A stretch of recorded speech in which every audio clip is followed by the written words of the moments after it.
নমস্কার বন্ধুরা আমি একটা অটো রেঞ্জিং মাল্টিমিটারে কাজ করছি, যেটা ম্যাক্সিমাম 450 ভোল্ট কি 400 ভোল্টের কাছাকাছি থাকে।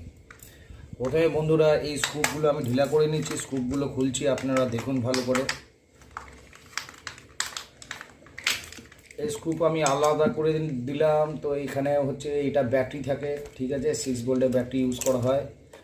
আমি পুরো ঢাকনা আলাদা করলাম। এখানে স্পিকার থাকে, আর এর মধ্যে যে সার্কিটটা আছে এই সার্কিটের মধ্যে একটা স্ক্রুপ লাগানো আছে, এই স্ক্রুপটাকে আমি আলাদা করছি।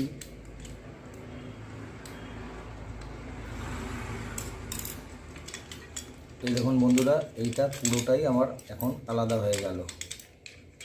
আমি কভার থেকে পুরোটাই আমি আউটসাইডে নিয়ে নিচ্ছি। এখানে একটা ব্যাটারি লাইন কানেক্টেড আছে।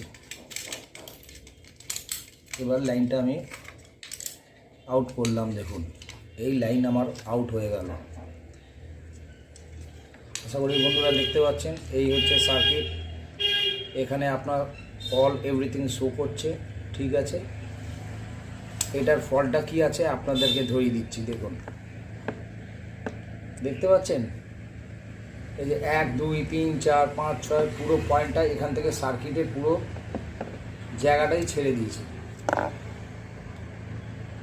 যার জন্য হচ্ছে কি, এখান থেকে এই যে লাইনটা পাস হয়ে এখানে আসছে, এই লাইনটা এখান থেকে পাস হয়ে থ্রু বাই এখানেও আসছে না, এখানটাও আসছে না, এখানেও আসছে না। এই হচ্ছে এর ফল্ট। তো কী করতে হবে বন্ধুরা, এই যে দেখছেন সুইচ আছে, এই সুইচটাকে আপনাকে চেঞ্জ করতে হবে। এই সুইচটা যদি আপনি চেঞ্জ করে দেন, তাহলে আপনার এসি ডিসি সব এভরিথিং আপনার কাজে আসবে। তো যতক্ষণ না পর্যন্ত এটা চেঞ্জ করছে ততক্ষণ পর্যন্ত এর কাজ হবে না। দ্বিতীয় কথা, এই প্রিসেট ড্যামেজ হয়ে গেছে। যেন প্রিসেট ড্যামেজ হয়ে গেছে বলে আপনার পুরো সার্কিটটাই বেকার হয়ে গেছে। সুতরাং যেহেতু এই সার্কিটটা অন্য কোম্পানির সার্কিট আছে, সচরাচর আমাদের এখানে চলে না। দেখুন এখানে লেখা থাকবে, দেখতে পাচ্ছেন, হাংচাং অটো রেঞ্জিং মাল্টিমিটার।